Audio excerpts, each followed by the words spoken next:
Welcome, everybody, to another episode of Beer, a skydiving podcast.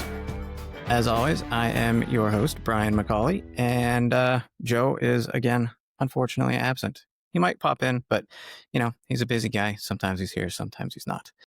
But never fear, because we have Marcie Hall on the show today.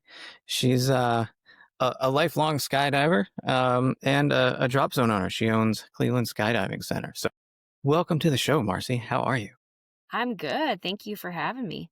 Yeah, sure. This should be fun. Usually when Joe's not around, I try to bring people on because no one wants to just hear me talk. I don't know what I'm talking about half the time anyways. So I try to bring on interesting people and maybe somebody who can enlighten the skydiving world, right? With their knowledge. Glad you find me interesting. I'm very interesting. A little bit weird, but we like weird though. Yeah, of course. It's like a requirement to be a little weird as a skydiver, I think.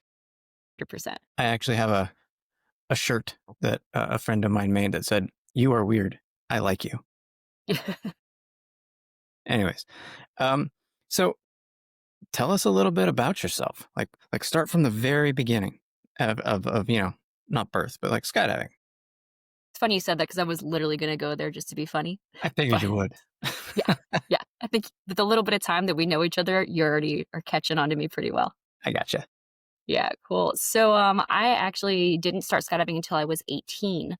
Most people figured that I would have gotten started a lot sooner than that because I grew up in the sport. I had multiple family members that were skydivers in the military, military riggers, all around skydiving, and then actually managing and owning skydiving facilities. So I was there on Wednesday nights. My mom would bring us there on Saturdays. I was like this big in diapers starting out, and I knew I always wanted to do it, but my family made me wait until I was 18 to jump. So, like when you were a kid, were you like a packer? Were you like, could you pack a parachute before you could drive a car, that sort of thing? No? No, it was kind of weird. So we were at more of a club style drop zone back in the day. They did static line mainly, and then they had all the sport jumpers, all the licensed guys and gals, but the tandems weren't really big then. And when we would go to the drop zone, it was mainly all of the other instructors and jumpers' kids were kind of hanging out. So when we were at the drop zone then, it was called Beaver Valley Skydivers. And instead of packing and doing things, we actually had a little snack booth in the back. And we would sell snacks and drinks. Oh, that's cool. So entrepreneur from a young age then. Yeah. No, we learned how to make money really quick. It's very easy to do it as a kid in skydiving to make money. You start a swear jar. And when the jumpers swear, you put your hand down, you ask for a quarter. There you go. Yeah. So that's what funded our snack table. Dude, you'd be rich by the time you were 10. Yeah, for sure. For sure. Okay. So other than being around skydiving, you didn't really have anything to do with it until you were 18. Right. Yeah. Oh. So in 2009, my family ended up purchasing Skydive Pennsylvania from Jeff Record. And that summer, I ended up working with his wife, Nikki, in the office, just kind of helping set up waivers, collecting payments, and learning how to manifest. And then the following season, I actually started working in the office more on a full-time basis, and I absolutely loved it. You enjoyed doing like manifest and stuff? I do. That is probably my favorite job on the drop zone because I like to stay busy. Okay. I was going to ask why. That's definitely probably, unless you're a TI and you're just turning loads, that is probably the busiest spot. Yeah. Yeah. It's like each job on the drop zone has their own like pros and cons. Like there's certain days where I love packing because I can just put on some music and some headphones and just pack. And that's all I do. When I'm done with that one, I grab the next, pack it, move on, grab the next. So you don't have a lot of the stress of the busy day going on with all of the other stuff that's going on out there. You just pack the parachute. All right. So you made your first jump when you were 18, obviously a tandem, right? And how'd you feel about that? You liked it? I loved it. Yeah. I knew I was going to like it, but I didn't know how much until I actually went. But I like to think that I wasn't scared, but I got a video. I had Cindy McNeese and John Ellison, so two rock star videographers on my jump with me. And right as we're about to leave the airplane, you're sitting in the doorway, your adrenaline's kicking, you have no clue what's about to happen. It was in that moment that it actually hit me like, shit, I'm doing this. And you see for a brief moment all the like smiles and everything, and you see that deep breath of when I looked down, closed my eyes for a second, and we were gone. Yeah. Yeah. One of my favorite parts of being in the plane with tandem students is when the door opens. A lot of people just, I guess, don't realize the door has to open in order for you to jump out. And you Freak can out. see on their faces that moment that they realize, wait, I'm on an airplane with the door open. I've never done this before. And it's not even the jumping part. It's just, oh my God, the door's open. We're all going to die type. Just their faces completely change as soon as the door opens. Yeah, they don't know what to do. That's one of the things as a tandem instructor. Like you actually feel your student tense up in front of you when that door opens, and like what they're feeling in that moment. Yeah. So you mentioned John Ellison. He was one of my AFFIs. So he's been around for a while. But yeah.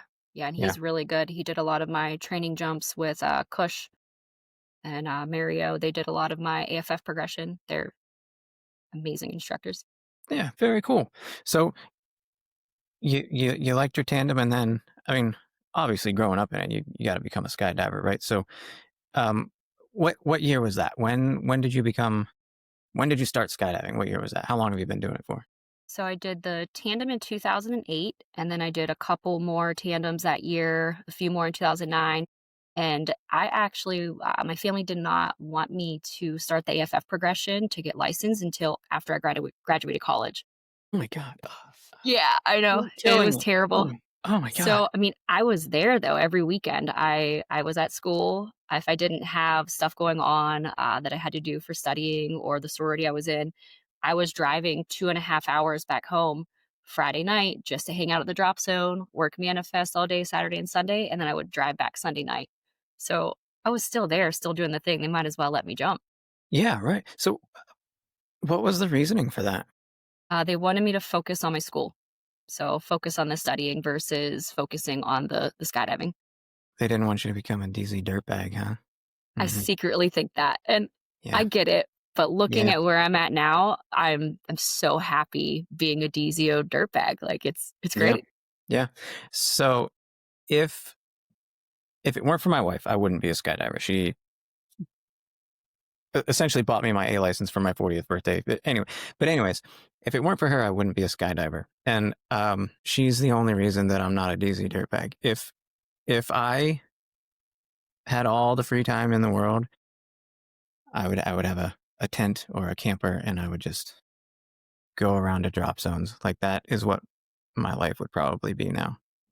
I can see it's very appealing. It's very appealing. Is. And I mean, everywhere you go is different. So, you get bored at one drop zone, you just move on to the next. And you learn so much at every new place you go. They do different things and you just keep picking up on that. Yeah. If I would have found this as a younger man, I think my life would be a little different. Yeah, probably. For better or worse, right? Like my life's pretty great, but it would definitely be a different existence, I think. Yeah, for sure. Yeah. I mean, it's just so easy. You go there and you make that group of friends and you're all messaging each other. Hey, the weather looks good on Saturday. Let's go. 10 a.m. Okay, we'll be there. And all of your buddies go out. You make 4, 5, 6, 7 jumps, and then you hang out the bonfire, roasted marshmallows, cooking hot dogs, burgers, couple of beers. Drinking the beer. Yeah, drinking the beer. So it's so much fun. Yeah, for sure. So, all right. So we're getting through it here. After college, so you had to wait like 4 years to start AFF. It was actually even longer. I was going to school to be a pharmacist. So it was a 6-year program. Yeah, I ended up, I graduated a little early though. I did 5.5 years. And as soon as I graduated, it was December. And I'm like, okay, so when April comes around, I'm going to do the skydiving thing. And I remember telling them, hey, I graduated now. I'm ready to start AFF. and they were really upset. I think they thought Well, I was going to well, forget about it. well, yeah, they just paid for 6 years of college to become a pharmacist. Yeah. So how did that go for you, being a pharmacist? Did you ever even do that? So I ended up working at the Hillman Cancer Research Center for a bit, and I was working in one of the labs there. And it was great. I had a really good job, and I loved working with the crew that I was with there. But I remember going to my boss, like, listen, I have this opportunity to go skydiving and start a new business. And I really think that that is a better route for me. And they were all really happy for me. And No, they that's good. understood. Yep. That's good. Um, I think it's really funny how the trajectory of people's lives change. Like, I have degrees in accounting. I never did any accounting in my entire, like, I worked for the government as a special agent, granted for the IRS, but I didn't do any accounting, like I never did any of that stuff. And now I'm a skydiver. Like, it's just funny how, like, you went to school for, to be a pharmacist, and you did that for a little while, but then, things change and it's completely different, It's like, besides my internships, I never even really used my degree. It's like I worked from December of that year until April, and I was like, all right, I'm done. And I've never went back to it. See ya. Okay. So you're doing all your training. You're doing AFF and you're a skydiver. What now? What are you doing? Are you just jumping all the time and working? You know, uh, like what are you doing? How's it work? Yeah. So I was still working in the office, manifesting whenever I started my progression. And then I actually had an opportunity to open up the drop zone that I'm currently at now at Cleveland Skydiving Center. It had the previous season, there's been some jumping, but it was kind of slow and it had been shut down for quite a bit of time. And um, we just went in there and kind of stepped in and reinvigorated everything in the area and opened up a new drop zone, flying a Cessna 180 and a 182. And I did a handful of jumps, but it took me almost 6 months to get my license. Well, coming from a skydiving family, you wouldn't think that. You would think to just bang it out super fast. But wow, that's surprising. Well, I kind of got bumped a lot on Manifest for tandems out at the drop zone I was at before. So I didn't really get to do what I wanted to do. I was always like last person on the totem pole. So if someone else came in, a walk-in showed up and, hey, sorry, you're off this load. That's a And shame. yeah, so it took me a bit longer than what I wanted it to. Yeah. So, being the drop zone owner's daughter, did you have to pay? I mean, obviously, if you weren't a paying customer, I could see. Yeah, sorry, there's no room for you. But if you're paying, what's the difference? I definitely took a pay cut, but no, I wasn't ever having to like go in and put my own money in. Gotcha. Okay, Yeah. I guess that makes sense then. Yep. But Yeah, if you can yeah, make money versus not make money. yeah, Mhm. yeah. But my brother, on the other hand, when he came in, man, that kid got through there in like 2 weeks. For I I know him pretty well, and um, he seems. I don't know a whole lot about it, but he seems pretty knowledgeable for his He's age, I guess. he is great. I always say that like if he ever has the opportunity to own a drop zone completely, like manage it and do it his own way, he would do it way better than me. Like he is so knowledgeable about all the gear, the equipment, the people. Like he has the heart for it as well. So Yeah, he's going to be fantastic. yeah, yeah. I like him. He's been pretty helpful with the whole wingsuit thing that I've been trying to do. So yeah, he's a good guy. Um, okay, so you reinvigorate Cleveland Skydiving Center, and now you're a DZO. Mhm. What kind of challenges reared their heads with reinvigorating a drop zone? And I asked this almost selfishly. I'm not going to do it, but I couldn't do it. But there used to be a drop zone here in Erie that shut down a couple years ago. Mhm. And you know how cool it would be if there was a drop zone in my backyard? Oh, it would be nice. Like, that would be awesome. So tell me about what that was like. Like how do you get planes? How do you, like, getting a pilot's probably not that hard, but like how do you do all this stuff? What do you do? Yeah, I was really lucky. So there's a pilot in the area, John Mullock, and he has his own airplane. He's got like a fleet of several planes. So we just called him up and he says, yeah, I can come out any day you want.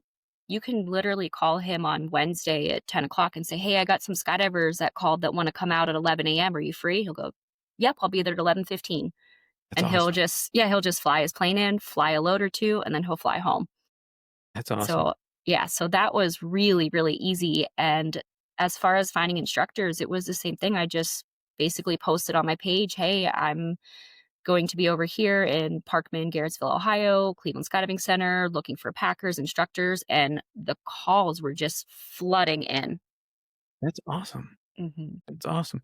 Is that something as a business owner you need to take care of? No, it's okay. Okay. All right. Feel free, by the way, if something comes up. I'm obviously less important than running your business.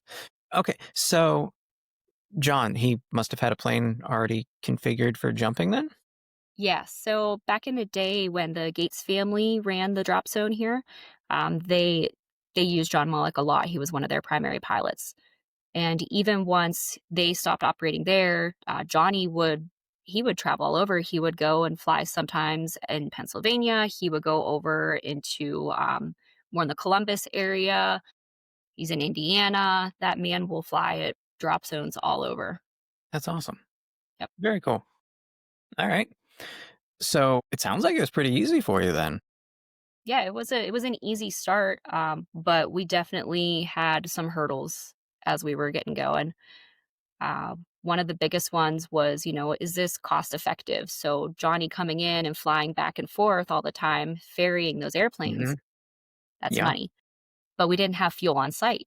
So he would, fly 3 loads, fly to the local airport, fly 3 loads. You'd have to fuel. Yeah, yeah. So we did that for a few years and then we ended up buying a fuel tank. And so we brought fuel on site and that changed everything at that point. Yeah. So a little dog is Puppies. barking. Can you hear that? Yeah, a little bit. Yeah. I love dogs though, as you can see the calendar Yeah. behind. So we kind of got into the drop zone stuff. I want to know more about you as a skydiver though. So like how many jumps do you have? What ratings do you have? Like you've competed before, right? Or doing like Yeah. records and stuff. So tell me all about that stuff. So I have about 2,900 skydives and I'm a belly flyer. Proud to say it. I've done some free flying jumps. I've even done some wingsuit jumps. I like it, but it's not what makes me happy. It's not what gets me going. The belly flying, it's challenging at times, but it comes easy to me. Most of the skydiving that I'm doing right now is the big way skydiving. I Hmm. actually just got back from the Illinois state record, and that was 260 people in the sky all at once. Saw that. That's awesome. Yeah, How many how many planes did that take? it was 5? 11, 11. 11 Oh my God. airplanes. Yeah, we had a Casa, we had Sherpas, we had Sky Vans, and then Otters. Wow. Yeah. So what altitude are you jumping from in order to get 260 people together? It was right about 19,000 feet. Okay, that makes sense. It'd have to be higher than 14 Yeah. or yeah, it'd Yeah, have to be. it took us forever to get to altitude, and, the plane that I was on, it was the left, trail otter, like, all the way in the back in the end, but the door of the airplane, the otters, they have, like, the crack in the door, but this one was a lot larger than the others, so the air was just, like, flowing in, and when we were doing one of our attempts, we were at about 18,000 feet, and I had like my visor closed. We're all huddled up. It was freezing I'll compared to bet, yeah. most otters that we were in. And I had to flip up my visor at one point because it was fogging up on the inside. And when I did that and I went to like wipe the condensation away, it started crystallizing Oh my God. in the helmet in the plane. So if that tells you how freaking cold it was. Yeah. Well, what's the I guess saying you lose 3 degrees for every 1,000 feet or something like that. So even if you're only going to, you know, 10,000 feet, that's 30 degrees colder up there than it is. So you're at 19, so call it 60 degrees colder than Hmm. what it was on the ground. If it's 60 degrees on the ground, it's 0 up there. Like that's Yeah. cold. Yeah, it was cold. Yeah. Yeah. When I had my A license, we would try to set up jumps in the winter down at Greene County. I can't remember what that airport's called. Xenia? Pardon me? Was it in Ohio or? No, in West Virginia. Anyways, it was like 40 degrees out or whatever, and it was the first time I had gone up when it was that cold. Holy cow, I learned real fast that in the winter you do hop and pops. You don't go all the way up. No. Nope. You do, but you only do it once and you'll never do it again. Yeah, it was really cold. Yeah. But I've got 180 days of currency now, so I'm good to go. I'm still going to jump in the winter You as don't much as I have to can. you don't have to jump in February anymore. You can just let that month go. I know I don't have to, but I might still just want to. I'm still new enough that like I want to. You know what I mean? Yeah, I might still do it anyways. Okay, so 2,900 skydives, doing the big wave belly stuff. You're a TI as well, right? Yeah, tandem instructor, AFFI, IAD instructor, coach. I can video tandems. I don't prefer it. And then I'm a mentor. So with mentors, we just take a lot of the newer jumpers at our drop zone, anywhere from getting your A license to 100 jumps, and you just get free coaching. So we build 3 ways, 4 ways, and just learn new Yeah. skills. Taken advantage of that a couple times. Yeah, good. Thank you. Okay, so you essentially do it all. You can do it all. Mhm. Yeah, that's Yep. awesome. I I mean, can do everything except for flying the airplane, and maybe one day I'll be able to do that. That's the goal. so I was a private pilot for a little while, and long story short, the FAA hates me.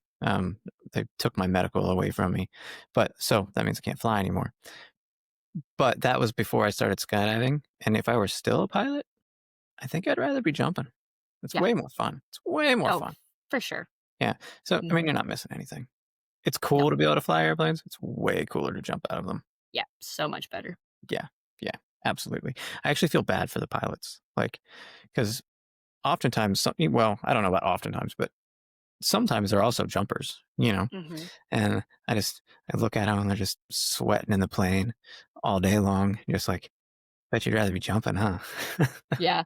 All 3 of our current pilots are all skydivers. Yeah. I wonder what. Well, they must want to have a career as a pilot at some point. So they're probably just building hours, right? Is Yeah. that the idea? They're just building hours. Yeah, so some of ours are actually already like commercial pilots, not for like Southwest or anything, more of smaller local companies, but yeah, they're definitely moving in that direction to the large airlines. Yeah. Yeah. That makes sense. Okay, so that went really quick. I guess that's all of your skydiving stuff. Okay, back to the drop zone. So you said you opened it in what year again? I'm sorry. The drop zone opened in August of 2012. 2012. So you've been at it for more than a decade. You're obviously not just flying the smaller Cessnas anymore. You guys are flying a Caravan. How'd that come to be? How'd you guys get your hands on a Caravan? Yeah, it actually took us a long, long time to get it. I think that was probably the hardest thing that we've overcame so far in growing our business, because nobody wants to lease you an airplane. They all want to make money, so they see a smaller Cessna drop zone and they keep telling you, you're not ready for a turbine, you're not ready for a turbine. What they didn't understand is we're a fun jumper friendly drop zone. So we really You are. encourage the sport jumpers to come out.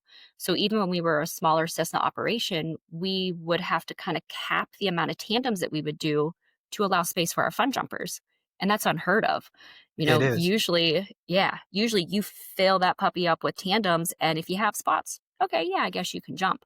You make a But lot more money on tandems. Like you a definitely do. lot. Yeah. You definitely do. But that's not the kind of drop zone that I wanted to operate. I came from that and I didn't want to bring that into the next adventure I had. So when these Thank you. people ask you, when these people would ask me, well, how many tandems did you do last season? Well, 1,500. Well, that's not really enough to operate a turbine. I'm sorry. Well, you never asked me about how many sport jumpers I had. I have all of these that come out. So it really took a lot of begging what I think ended up igniting it and pushing us forward was we started leasing from Skydive Chicago with Rook Nelson, and we would bring out his caravan on the weekends from time to time. And then we started bringing out the otter.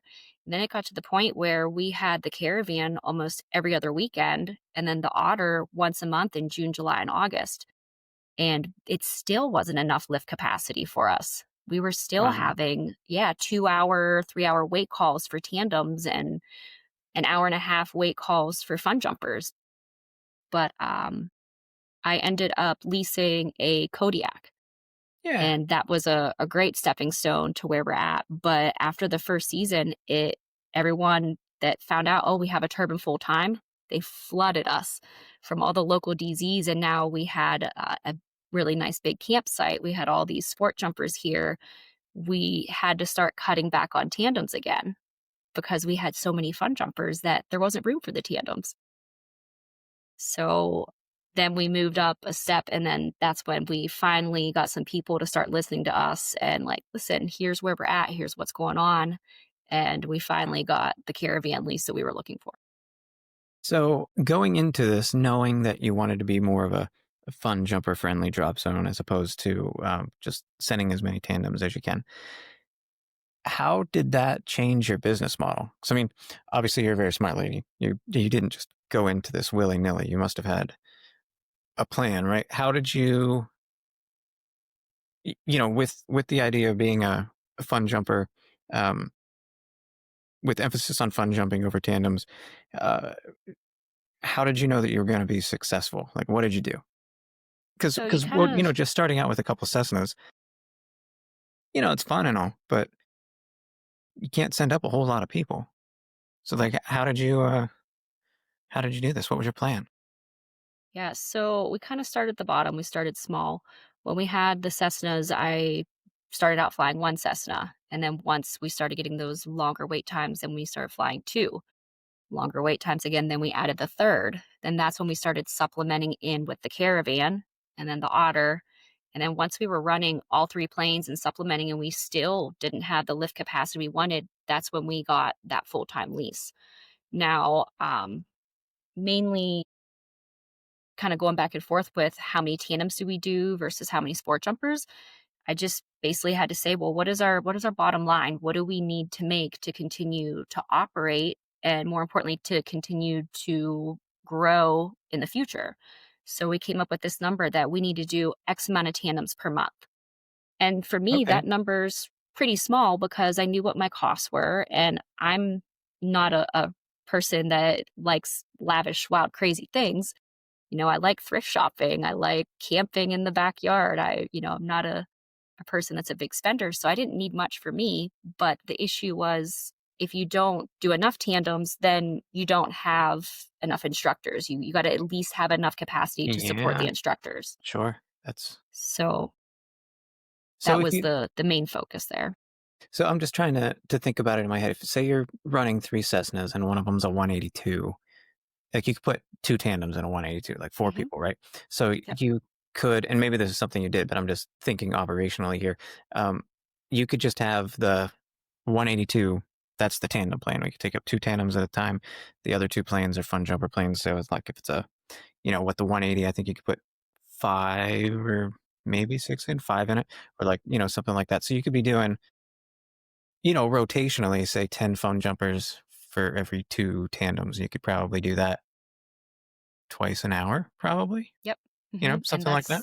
that's pretty much what we did. I think we ended up putting the tandems in the 180 because sometimes they would get outside video, Oh, and I then didn't we think would about that. put the fun jumpers in either the 182 or the 206. Yeah. Yeah. I got you. That can work. That can work. So how did you do it when you only had one plane? What was your first plane? The first plane was the Cessna 180. The 180. So you could put five in it. So you could do two tandems and a solo Yeah, or two something. tandems and a solo, kick Yeah. them out a little early, have them do a hot and pop, make some more space. But we always, if three or four of them came out and they wanted to do a load, we would always, just slide the load in between the tandems. They Mhm. would land, they'd regroup, repack. Three loads later, they'd go back up again. There's so much to think about because, obviously if you're going to make this your livelihood, it has to be able to support your livelihood plus that of all of your employees, right? Like, well, I guess the structure is a little different, right? Like TIs get paid per jump, right? Like it's not like Yeah, they're salaried or anything. So I guess right. demand takes care of that. Hmm. That's cool. That's really cool.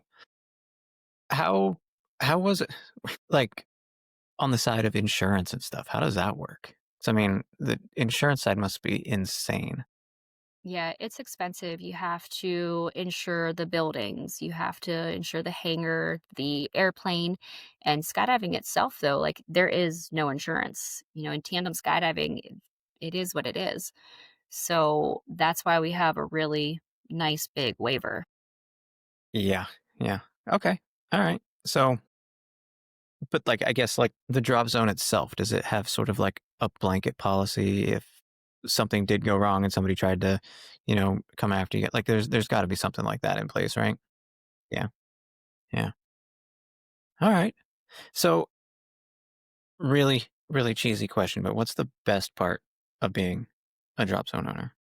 So for me, I get emotional certain events. Like you'll see me in like the corner in the back of the room during like Shred Fest or Sis, and I'm just watching and I'm just seeing people coming in from their jobs and they're high-fiving and they're laughing and then they go to the computers and they're debriefing on the big screens. There's people packing, there's a handful of people just sitting around and watching. That's what I like. I like just having a place where everyone can hang out, have fun, and feel like they're at home. So that's my favorite part of owning a drop zone is being able to be a part of that. It's like family. Yeah. Yeah. That's super cool. That's super cool. And then obviously on the opposite side of that, what's the worst part? Like, what's just really shitty about it? I would say, let's think here, the worst part. And they'll have their days. There's times when you get really bad weather. And I hate having to make these calls where you had tandems that you knew they drove 2.5 hours to come here and they want to do Yeah. it this particular day because this is the day that their mom passed 5 years ago and they did their first skydive with her here at this location and they want to do that memorial jump and we just have to tell them we can't do it. And like they're devastated. They see the skies, they don't understand that the winds are too high or just the Right. clouds are too low and it's just unsafe. I hate having to break the news to those first time jumpers or newer jumpers that I'm sorry, but crushing your dreams today, we got to come back another day. Yeah. I think it's interesting since I got into aviation and then, air sports. We are all amateur meteorologists. Like every single one of us know exactly what's going on with the weather for, like the next 3 days, Yeah. all the Hmm. time. Every time, yeah. It's like you're going to a picnic somewhere and like you're always looking at the sky like, "Oh man, I could be jumping right now. It's beautiful out." Yeah. I'll tell you what, there have been many, many, many days where the weather here in Erie was awesome, but like where you guys are at or other nearby drop zones, the weather was just trash. And I would be thinking to myself, man, if there were a drop zone here, I could totally be jumping today. Yeah, you could totally be jumping. Yep. Yeah. But the thing about here, we're so close to the lake, sometimes the winds are more often than not, the winds are a bit iffy. Yeah, that lake effect too with the clouds can be pretty rough. It'll like look like it's clearing, and then as soon as you get to the edge of the water line, it just builds up with clouds. We get that off of Lake Erie as well. Yeah. Yeah. It's an interesting place to try to be into aviation, that's for sure. The the weather is unpredictable. Yeah, for us, we're right by the Ravenna Arsenal, which everyone has always said like they put the arsenal right there because it's a very cloudy place. So it's always going to be under like cloud cover. So like the drop zone is right next to that. Like joy. Great. Yeah. Yeah. Well, there's always challenges, right? Hmm. So, about like a year and a half ago, I guess, you had a little baby girl. 2 years ago, Yeah. year and a half, Yeah. Just under a year and a half ago. and a year and a half. Yeah. How has it been, being a DZO mama? I love it. Has that changed much Um, for you? it has. So my days in the office are a little bit different. I gotta have times where I can scoot away to change a diaper, feed the baby. And so I really rely on my husband, Logan, and the other staff to kind of like step in to be able to help with that. And my friend Cindy that does all the training and harnessing, like she's amazing. She'll step in, cover the office for 10, 15 minutes while I'm handling that. And then, we switch back in. But the coolest thing is like Isla loves all of our instructors and jumpers and they love her. It seems like So it. yeah, like if I need to go and do something, I'm just like, "Who wants a baby?" And it's like, "Me, me, me, me." Like everyone is hands up in the hangars, so I can kind of pass her off, go do what I need to do, help the student out, come back, and that person might not be the one that has her anymore. By that time, she's been passed off to like 3 or 4 jumpers, and they're all just loving on her. That's awesome. I know whenever I'm out there and, you know, uh, Isla's out and about, everybody's just, it's, she's got like 30 aunts and uncles, Yes. at the drop zone. Like it really does feel like that. That's super cool. Yeah, it's gonna be weird when she goes to school and she's like, "Doesn't everyone have 30 aunts and uncles?" I know, right? My mom and dad jump out of airplanes for a living. Yeah, what do yours do? Oh, boring. Man, my kids don't care at all. Like, I'll show them a video of like flying a wingsuit or, doing a 4-way or something. They're just like, whatever. They don't care. Not one bit. It's the coolest Nope. thing in the world. They don't care Nope. at all. Wait until they're 18 and they do it, and then they will understand. So one of them has turned 18 and we actually did a tandem out there with you. Bella. But yeah, I remember that. Bella did it. Yeah. That changed the perspective a little bit, right? Yes. Yeah. Well, Sam always thought it was kind of cool, but not enough to care, Pursue I it. guess. Yeah. It's an 18-year-old. And all they Yeah. care about is whatever is happening on TikTok or whatever. Mhm. But yeah, he loved it. He had a ton of fun. Every time I say, let's go do it again, he's always got something going on. He's in college and stuff, but and he doesn't want to hang out with his dad. He wants to hang out with his friends, Right. But Yep. he really enjoyed it. And then we've got another one who actually turns 18 next week. He's not going to be interested in jumping. He's not. Not into it at all. No. I He, have a sister that has never jumped at all. My mom, in fact, has never made a skydive. you're And kidding. she's been around it for over I'm at 35 years old. She's never made a jump. So she's been Wow. around it even longer than that. Yep. Wow. Said it's just not for her. That's crazy. I think my other 3, I might be able to convince them. Certainly my youngest. She has already said that she would do it. And then I think maybe I can convince the other 2. I want them all to do it at least once. If they want to. You know what I mean? It's just so awesome. You got to do it once. Just once. That's what we're saying with Isla. Like, as soon as she turns 3, we're like, we should get her in the tunnel, see if she likes that. And then when she's 16, we might go to like Costa Rica or somewhere else and see if she wants to do a tandem. There's a place in Colorado that'll do it when they're 16, right? Is that Mile High? Yeah, well, they'll even take them when they're even younger than that, I think. Wow. How do they do that? Is it not a USPA drop zone? It's like a Not a club or USPA something? drop zone, yeah, and I Gotcha. don't think they use Sigma gear as well, because I think that's another thing on the Sigma equipment is, like, your students need to be 18. I see. I'd always wondered how they got around doing that, but yeah. Actually, I think in October I'll be jumping there. My sister-in-law lives in the same town that drop zone's at, so we're going to go out there for a Cool. long weekend. I was literally just talking to my wife about it last night. I was like, I've never jumped at that drop zone, and if we're going to be there and we're not going to have any kids, why can't I go jump? Yeah, at She said, least, I can. get up early one morning, make a couple, and come back at lunch, you Yeah, know? that's right. Yep, Hopefully what I'll get to do. perfect. Oh, speaking of other, like jumping at other drop zones, that kid who's about to turn 18 is looking at colleges. And one of them happens to be in Hawaii. He wants to do like marine biology. It's been like a lifelong, his entire life, he's wanted to be a marine biologist. So it's not just like a brand new interest, right? And it just so happens that in Hawaii is where the particular types of animals exist that he wants Mhm. to study. And it just so happens that this school in Hawaii has an undergraduate program studying those exact animals or whatever. So we're going out there next week to do a college visit. And I thought, man, it'd be really, really, really cool to jump in Hawaii. Yes. I got my C license so that I could do it because they require a C license.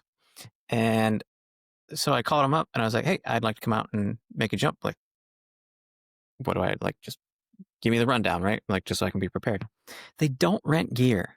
And I'm not going to drag all my gear out there for one jump. I was so disappointed that I Yeah, can't do it because they don't maybe. rent gear. I mean, you might be able to like reach out on like US Fun Jumpers or something and see if there's anyone that jumps over there, similar size gear to you that might let you rent it from them. So that's been the problem. They're all like, for the most part, at least anybody that I've been able to reach are like super swoopers that are jumping postage stamps, you know. Yeah. I'm on a 188 and I like it that way. So I've been having trouble finding gear that I would actually feel comfortable jumping. Yeah. So I'll see if I still have any connections out there that I can find someone for you. all right, cool. If we can make it happen. I mean, at this Fingers point, the crossed. trip's pretty full. Yeah, if we can make it happen, let's do it. Yeah, I'll see what I can do. All right, I'll look for one. all right, cool. That'd be awesome. Yeah. Thank you. Hmm. But yeah, man, I was so bummed because I mean, how often do you go to Hawaii? Like, not often, right? It'd be Right. the coolest place to do it. But I have resigned myself to the idea that I won't be able to do it. We're doing a lot of other cool stuff though. We're gonna like go surfing and snorkeling and hiking and you know all that stuff. So it's okay. It's all right. Which all that stuff is great. Yeah, Yeah. yeah, it'll be fun. Um, uh, so Isla in the tunnel at 3, you think, huh? We're gonna see what happens. Yeah. Dude, by the time she's 16, she'd be a super shredder. She'll Oh, be a better skydiver than all of us. oh my God. Man, We'll see. I wish when I was a kid I would have known about all this stuff. I did like Hmm. karate. Like, who cares about karate? You know, like if I could have been Teaches flying, you discipline. Army taught me discipline. Karate didn't do shit. Oh man. Okay, so back to skydiving. Would you say in the what decade plus that you've been doing this, was like your coolest jump or your coolest experience or the coolest big way or like what's Yeah. the coolest thing that has happened to you that you've been able So to make happen? coolest one. It was the All American Big Ways Invitational with Doug Barron and Andrew Happick's group. And if you know Doug Barron, like you see this guy, he has a huge mustache, like huge. And this year in particular, he was like twisting it up and like doing All the right, little sure. curls on the end. Yeah. Well, that event, you kind of start out in smaller groups and then it gets bigger and bigger and bigger. And then you do the whole collective group together for this one big skydive. And this year, the skydive was called the Mustache. We built a mustache in free fall. That's awesome. Yeah. And what was so cool about it is like you have that little curlicue at the end. Like looking at the picture that they released, I'm like, man, how cool would that be to be on the end of that mustache? Like, that would be so hard to fly. Like, wow, whoever's going to get to do that, like, that's insane. And I remember being at dinner the night prior to when we were going to start getting our slots and doing that dive, and everyone just started going, "Oh my god, oh my god!" And everyone's like, "Marcie, what?" And they're like, "The dive came out." I'm like, "Okay." And at this point, several people are coming up to me like, "Good luck, good luck, good luck." I got to be one of the points on that mustache. Tip of the mustache. Let me tell you, that mustache ride was wild. So, like, trying to fly my slot, this thing, you fly, you get level, you Sure. find your slot, you slide in, you dock. That's great. That's nice. Except for when your slot is doing this. How the hell do you get level and dock on your slot? It was insane. What You was it doing that just because? So I'm trying to figure out like how you would build that, right? And like got a mustache, so like it's thicker in some parts and then it gets thinner and thinner and thinner. Obviously that thicker part is going to have a different fall rate than thinner parts, and is that what caused the? Yeah. Yeah. So when you're doing any type of skydiving, basically, like you usually build from the center, from the base, and you build outwards. as the formation gets larger and larger, it starts to slow down. So when you are, diving in your little stadium approach, you're going pretty fast because the base is falling fast. Well, then it's building and you have to kind of slow your speed down prior to getting to your slot and match that fall rate. But what happens with these sometimes as they build, you have people moving into their slot, and then once they get in their slot, they kind of back up and settle a little bit. So that creates like some pulsing. In effect, yeah, sure. Pulsing, that's a good way to say it. Yeah. Yeah. So, but the accordion, yeah. So it creates that accordion effect. And then you also have different fall rate levels too when people are coming in. And sometimes someone might dock on your leg that's really floaty or they're falling too fast. They haven't matched their fall rate yet. So now they start lifting you up or sinking. And the entire formation will also start lifting and sinking. Right. So now you have the accordion, you have the lifting And and down. sinking, and you got the whip. Yeah. And that's what this thing was doing. So it was all three. And you look to the center and you're matching the fall rate, but like my slot's over here. So like how do I do this? And it was cool. I got on there and It was was along for the successful? ride. Yeah, it was successful. Right on. So Yep. was there a reason that they chose you to be the tip of the mustache? Um Part of it is going to be like my size. So since I am a lot smaller of a person, I can fall really slow. And when you're on the outsides of the formation, it starts falling really, really slow. And um, I've been doing the big wave skydiving for a while, and I've been at, I don't know, probably over 20 of Doug's events. So like he knows my flying skills, what I'm capable of. And yeah, I'm happy he gave me the chance to do it because It's awesome. that was cool. That's awesome. So, conversely, and I guess this could be a difficult question, but um, barring any, you know, injury or death or anything like that, tell me about a time that, you know, jumping didn't go so well. So for me, I had like a small injury in Texas years ago doing a tandem. We always tell our students like lift up your legs out in front, and the plan is to slide on your butts. She didn't really lift her legs, so I kind of kicked her legs up and lift for her. And at that point, it was a little bit of a weird landing, so I twisted an ankle and couldn't jump for a couple of days. That's been like my only major injury in skydiving, Pretty lucky. which was pretty minor Yeah. in my opinion. Um, but like my worst actual skydive, and I hope I'm never in this situation again, was actually on a tandem about 6 years ago, maybe five now. But we took off normal jump. Airplane ride was great. Apparently, we had a storm that was like way out in the distance, and it was one of those ones that's just kind of traveling diagonally, never getting closer to the facility, but always out there, just on the outskirts. And right at jump run, as he's talking to ATC to let the jumpers out, everyone on the ground got a notification 80 mile per hour wind shear My God. alerts on the phone. Yep. So they radioed to the plane and he had already said jumpers away. So Logan was first out. We had four tandems. I was last out. And we get to about 3,000 feet and I'm looking down and I just see Logan spiraling, spiraling, spiraling. Like, why is he spiraling so low? He never really does that. And then I look up again and I'm like, I feel like that storm is starting to shift this way now and it's coming closer. So I'm like, well, maybe I should spiral down too. And I start getting down to about 2,000 feet and I start feeling this like really cold air. And right as that cold air started coming, my student, like their legs, like we started getting lift. Like, oh, that is No. not good. So I start my pattern and I try to start going back to getting closer to the drop zone. And as I'm flying this pattern, we just keep going up. So from 2,000 feet, we're going back up to about 4,000 feet now. No way. Mm-hmm.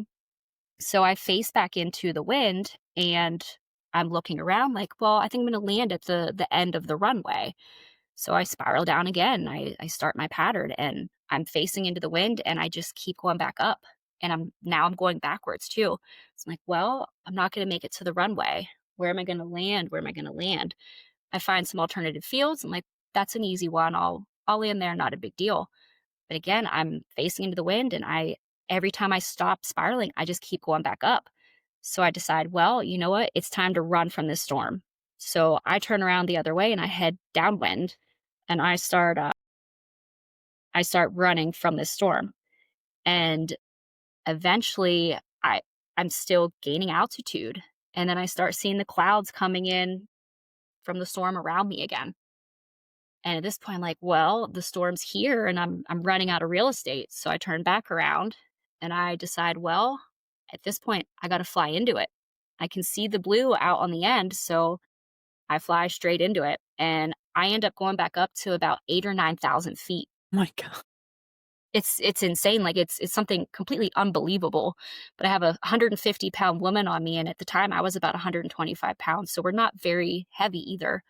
And we just go up in, and now my altimeter does not work at all. It is just random numbers. And we pop out of the end of that storm, and I spiral down again. And at this point, I'm exhausted. I've spiraled down to 2,000 feet probably 6 or 7 different times. But I remember being like looking out at Nelson Ledge's Quarry Park and kind of saying, well, you know what? If I go and I try and land over there, if I land in the trees or we get hurt or something happens, they're going to know I'm not supposed to land here because they know us skydivers, and they'll get to me quickly and they'll help us. So, like, I was already expecting the absolute worst. I stopped at one point, facing into the wind. We're not moving at all. Everything got Wow. completely calm. I took my hands out of the toggles. I let my arms rest. My student has no clue that I think that we're potentially going to die. Like that is what I was feeling in those moments. But she's still going, I'm having a blast. Can we keep going? Yeah, honey, we're doing great. Well, let's keep flying longer then. But eventually I looked and I could see trees kind of moving in front of me again, and I felt the wind start to pick up. So I just made a decision. I'm going to spiral down as fast as I can. And I just told her, put your hands in your harness, lean back with me. And I buried the toggle. And as soon as I saw the tips of the trees, I let up, and we were coming straight into a field of soybeans, and I flared right above the beans. We landed. I looked at her. Her eyes were closed. I saw like a shoe here, and I'm like, oh my gosh, is she hurt? Is she hurt? And I kind of shook her, turned around, and she opened up her eyes. She's like, that was great. My God. But yeah, less than a minute later, the winds start picking up. Canopy starts dragging us through the soybeans. I cut it away, and trees are literally coming down all around us. Wow.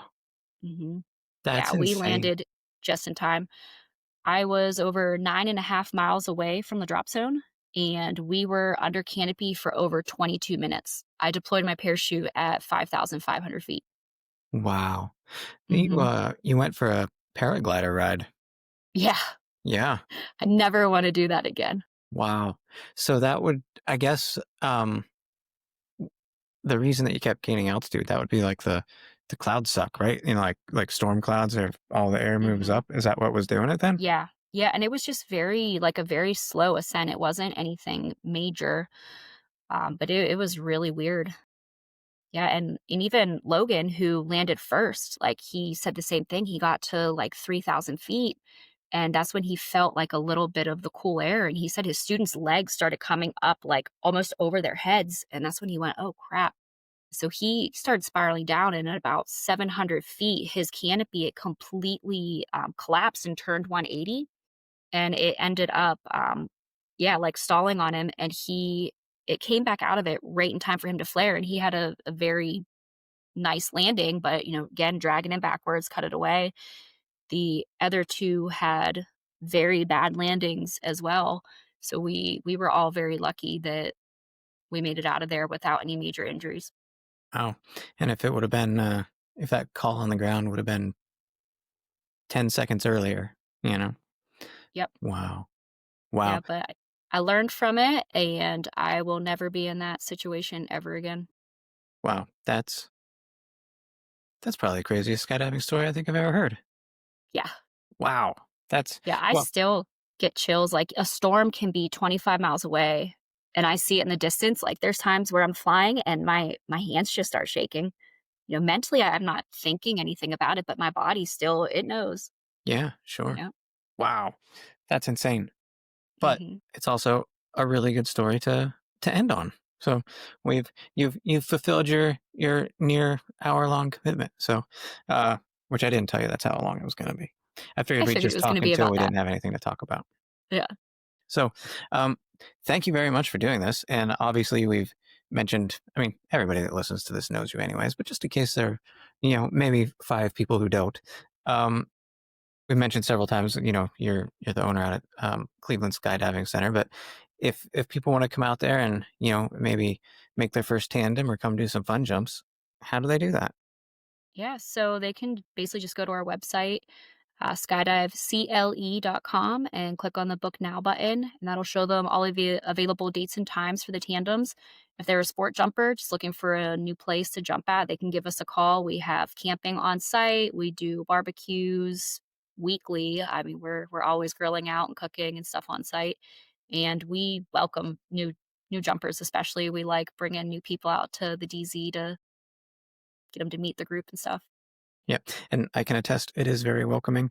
I don't get out there as much as I would like. She guys open so late in the afternoon. I It's know. only, I mean, it makes sense, because that's when people get off of work and you are more fun jumper oriented. I mean, it makes sense.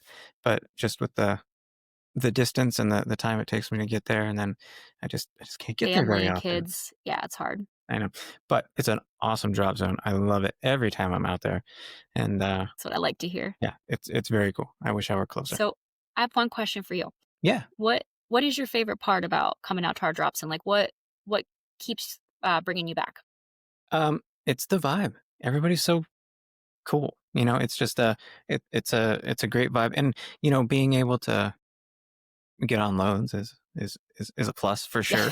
Um, but it's every everybody is very welcoming, like you said, and everybody wants to. If you have questions, people will answer them, and everyone's very willing to help. Especially as a newer skydiver, it's just a cool vibe. It's a very Good, friendly place. good, thank you, I Yeah. love to hear that. Yeah, it's a good place. So if you haven't been there and you're looking for a new drop zone to go to, Cleveland Skydiving Center should be on your list. Perfect. All right. Well, with that, Marcy, thank you very much. I know short notice, but blue skies, and hopefully I'll see you before the season ends. Yeah, definitely. Look forward to having you back out. All right, cool. Alright, take care, thank you.